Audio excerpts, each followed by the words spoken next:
మాత్రం మార్చాలంటే చాలా టైం పడుతుంది, కొన్నిసార్లు మనం మార్చలేకపోతాం అని కూడా నేను చాలాసార్లు చెప్పాను. ఇది యథార్థం. అలాంటి సందర్భాలు కొన్ని మన రాష్ట్రంలో వచ్చాయంటే ఇదొక దురదృష్టం, దౌర్భాగ్యం అని చెప్పి కూడా నేను మీకు తెలియజేస్తున్నాను. ఇంకొక పక్కన దిశ, దీనికి అడిషనల్గా సోషల్ మీడియా తయారైంది. అంటే ఈ సోషల్ మీడియాలో కూడా నియంత్రణ అవసరం. మన పిల్లల్ని మనం కాపాడుకోవాలి, భావితరాలకు అందించాల్సిన బాధ్యత మన పైన ఉంది. ఒక పక్కన తెలుగు జాతి ప్రపంచంలోనే ఒక అగ్రజాతిగా తయారవుతున్న ఆనందపడుతున్నాం. ఇంకో పక్క ఈ రాష్ట్రంలో ఉండే మన పిల్లలు సర్వనాశనం అయిపోయే పరిస్థితికి వచ్చారని బాధపడుతున్నాం. ఉదాహరణకు మీరు చూస్తే అమెరికాలో దిశ తలసరి ఆదాయం భారతీయులది $1,20,000. అందులో 35% తెలుగువారు ఉన్నారు. ఇంకో పక్కన దిశ ఇక్కడుండే మన తలసరి ఆదాయం $3,000, $3,000. అంటే దగ్గర 40 రెట్లు ఎక్కువగా ఇక్కడ పుట్టిన వాళ్ళు అమెరికాకి వెళ్ళి అక్కడ పనిచేసి నాలెడ్జ్ ఎకానమీలో 40 రెట్లు ఎక్కువ ఆదాయం సంపాదించే పరిస్థితికి వచ్చారు. అమెరికాలో ఉండే అమెరికన్స్ తలసరి ఆదాయం $60,000. అంటే మనలో సగం. శక్తి ఉంది, సామర్థ్యం ఉంది. అదే సమయంలో దీన్ని సద్వినియోగం చేసుకోవాల్సిన బాధ్యత మనందరిపైన ఉంది. ఇంకో పక్క నిన్నే చూస్తే అది చూసినప్పుడు నాకు ఆనందం, మళ్ళీ ఇవన్నీ చూస్తే బాధ. నిన్న చూస్తే అమెరికాకు పోయిన వాళ్ళు 23-24లో 3,30,000 మంది వెళ్ళారు భారతదేశం నుంచి.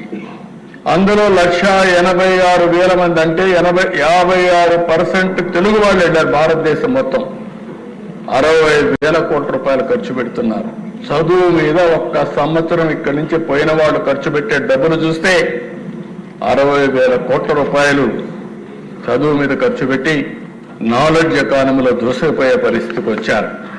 కానీ ఇక్కడికి వస్తే దిశ ఎక్కడ చూసినా సోషల్ మీడియాలో చూస్తే వల్గారిటీ. అది చూస్తే బాధ. ఒకరిద్దరి పైన కాదు దిశ, అందరిపైన ఇదే వార్తలు రాసే పరిస్థితికి వచ్చారు. అధ్యక్ష, ఈరోజు మీరు చూసినప్పుడు ఓసారి ఎంత బాధ వేస్తుందంటే, ఒక బాధ్యత కలిగిన రాజకీయ నాయకుడు ఎవరైనా కావచ్చు, ఏదైనా ఒకప్పుడు నేను చూస్తే ఒక చిన్న విషయం విమర్శ వచ్చిందంటే చాలా కాన్షియస్గా ఉండేవాడు. పేపర్లో ఒక చిన్న ఆర్టికల్ వస్తే ఆ ఆర్టికల్ పైన మదన పడి ఇమ్మీడియట్గా కౌంటర్ చేసి మనం డిసాసోసియేట్ అయ్యేవాళ్ళం. ఒకప్పుడు దిశ మీరు కూడా ఉన్నారు.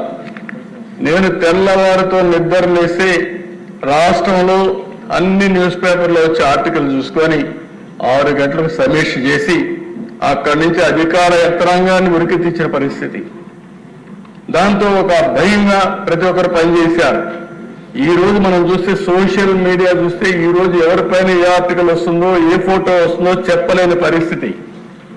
నిన్న కూడా చూస్తే ఒక మాజీ ముఖ్యమంత్రిగా పనిచేసిన వ్యక్తి ఏదైతే తన తల్లి పైన లేకుంటే సోదరి పైన ఆర్టికల్స్ పెట్టి డ్యామేజ్ చేస్తే వాళ్ళని సమర్థించే పరిస్థితికి వచ్చాడు. అంటే ఆ దేశ ఎవరైనా సరే మనం ఒక విషయం గుర్తుపెట్టుకోవాలి. ఎందుకు ఇలాంటి కఠినమైన చట్టాలు కావాలి, పోలీసు వ్యవస్థ కూడా కఠినంగా ఎందుకు యాక్ట్ చేయాలంటే ఇవన్నీ చూసినప్పుడు మనం గుర్తుపెట్టుకోవాల్సిన అవసరం ఉంది. ఒక వరద రవీందర్ రెడ్డి, నేను ఆ పేరు ఇక్కడ చెప్పక్కర్లేదు, కానీ నేరస్తుల పేరు కూడా చెప్పి భయపెట్టకపోతే ఇష్టానుసారంగా తయారయ్యే పరిస్థితి వస్తారు. కొన్నిసార్లు మనం కూడా చర్చించాల్సిన బాధ్యత కూడా ఉంది. అతని మీద వైఎస్ఆర్కు పుట్టిన బిడ్డ కాదు, వైఎస్ విజయమ్మ బిడ్డ మాత్రమే. ఇంకా ఉండేటిని చెప్పలేని దిశ. ఏం చెప్పాలో నాకైతే అర్థం కాదు. అది నా నోటితో నేను చెప్పే విషయాలు కాదు, ఉచ్చరించడానికి కూడా ఈ అసెంబ్లీలో మంచిది కాదు. ఎలాంటి ఆర్టికల్ అధ్యక్ష అలాంటి వాణ్ణి నిన్న మాట్లాడుతూ అతని పేరుతో వేరే వాళ్ళు పెట్టారని చెప్తారా మీరు? ఒక నాయకుడు బాధ్యత ఇది అంటే ఇంకా వెనకేసుకొస్తున్నావు. అదే షర్మిల నిన్ను కూడా చెప్తా ఉంది. ఎవరైతే ఈ రవీంద్ర రెడ్డి ఉన్నాడో ఇతను నా మీద పెట్టడంలో అవినాష్ రెడ్డి చెప్పారు, వాళ్ళ పిఏ వీళ్ళందరూ ఉన్నారు కాబట్టి అవినాష్ రెడ్డి గారిని కూడా అరెస్ట్ చేయమని వాళ్ళ సిస్టర్ డిమాండ్ చేస్తుంది. ఎవరైతే బాధితురాలు ఆవిడ డిమాండ్ చేస్తే ఈ పెద్ద మనిషి ఇప్పుడు కూడా సమర్థించుకునే పరిస్థితికి వచ్చాడు. ఒక్కరిని గురించి కాదు అధ్యక్ష, ఈరోజు ఎన్ని పోస్టర్స్ అధ్యక్ష, హోమ్ మినిస్టర్ రాష్ట్రంలో హోమ్ మినిస్టర్కే రక్షణ లేకపోతే ఎవరుకుంటుంది? ఒక దళిత మహిళ క్యారెక్టర్ అసాసినేషన్ అంటే రౌడీలకు కూడా భయం లేకుండా పోయింది. హోమ్ మినిస్టర్ లెక్కలేదు, డీజీపీ అయినా లెక్కలేదు, హోమ్ సెక్రటరీ లెక్కలేదు, డిప్యూటీ సీఎం అని లెక్కలేదు, ఎవరైనా లెక్కలేదు. అంటే ఏంటి విచ్చలవిడితనం? ఏమనుకుంటున్నారు మీరు?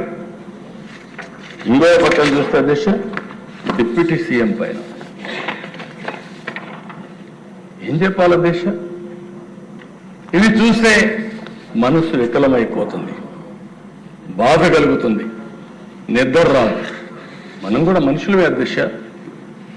ఓసారి ఇవన్నీ చూసినప్పుడు దేనికోసం ఇక్కడికి వచ్చాం, ఏ పరిస్థితిలో వచ్చాం, ప్రజలకు సేవ చేయాలని వచ్చి ఈ అవమానాలు పడడం ఏంటని ప్రతి ఒక్కరు కల్పిస్తుంది అధ్యక్ష. మీ మీద ఎంత చేశారు, ఇక్కడ ఉండే ప్రతి ఒక్క సభ్యులపై చేశారు. అంటే ఒకప్పుడు అధ్యక్ష ఒక పద్ధతి ఉండేది, ఇప్పుడు పద్ధతి లేకుండా పోయింది. ఇష్టానుసారంగా చేసే పరిస్థితికి వచ్చారు. ఇండ్లలో ఉండేవాళ్ళ పైన, ఆడబిడ్డల పైన ఇష్టానుసారంగా కామెంట్లు పెట్టేయడం, ఇష్టానుసారంగా పోస్టులు పెట్టేయడం, ఆ పోస్టులు తిరిగి వాళ్ళకి మళ్ళా పంపించడం. అంటే ఎక్కడికి పోతున్నారని అడుగుతున్నా. ఇది ఒకటి రెండు కాదు అధ్యక్ష, ఒక పేటీఎం బ్యాచ్ పెట్టుకున్నారు, ఒక ఆర్గనైజ్డ్ క్రైమ్ అధ్యక్ష. ఈరోజు మీరు చూస్తే ఒక YSR Congress Party AP digital corporation government organisation, ఇందులో మొత్తం వేల మనుషులను పెట్టి ఒక హైరార్కీ తయారు చేశారు. టాప్ ట్రాన్స్మిటర్స్ సెకండ్ లెవెల్, అక్కడి నుంచి third level Jagan connectivity connects, Jagan connect, third అక్కడి నుంచి మునుగళ్ళ హరీశ్వర రెడ్డి, మిగిలిన వాళ్ళైతే అనఫిషియల్. అక్కడి నుంచి వేరియస్ బ్రాంచెస్ చేసేసుకుని వీళ్ళ అడ్రస్లన్నీ కూడా తెలియకుండా ఎక్కడికక్కడ ఇష్టానుసారంగా ఎక్కడెక్కడో కూర్చొని ప్రపంచం మొత్తం పేర్లన్నీ కూడా ఎక్కడికక్కడ షీల్డ్ చేసేసి, అడ్రస్లు షీల్డ్ చేసి ఇష్టానుసారంగా సోషల్ మీడియా వాడే పరిస్థితికి వచ్చారు అధ్యక్ష. అంటే వీళ్ళు అనుకుంటున్నారు, ఒకటే అనుకున్నారు అధ్యక్ష, మేము చాలా తెలివైన వాళ్ళని. మా పోలీసులు వాళ్ళకంటే తెలివి తక్కువైతే వాళ్ళ ఆటలు సాగుతాయి. ఈరోజు చెప్తున్నా, ఇలాంటి చాలా చూసా. భవిష్యత్తులో ఎవరైనా సరే ఆడబిడ్డల జోలుకొస్తే ఒకటే హెచ్చరిస్తున్నా, ఏం చేయాలో చేసి చూపిస్తాం. అందుకే పటిష్టమైన చట్టాలను కూడా తీసుకొచ్చాం. ఆ చట్టాల ద్వారా అవసరమైతే ఇంకా అధ్యయనం చేస్తాం. ప్రపంచం మొత్తం కూడా అధ్యయనం చేసిన తర్వాత ఇంకా పటిష్టమైన చట్టాలు తీసుకొచ్చి నేర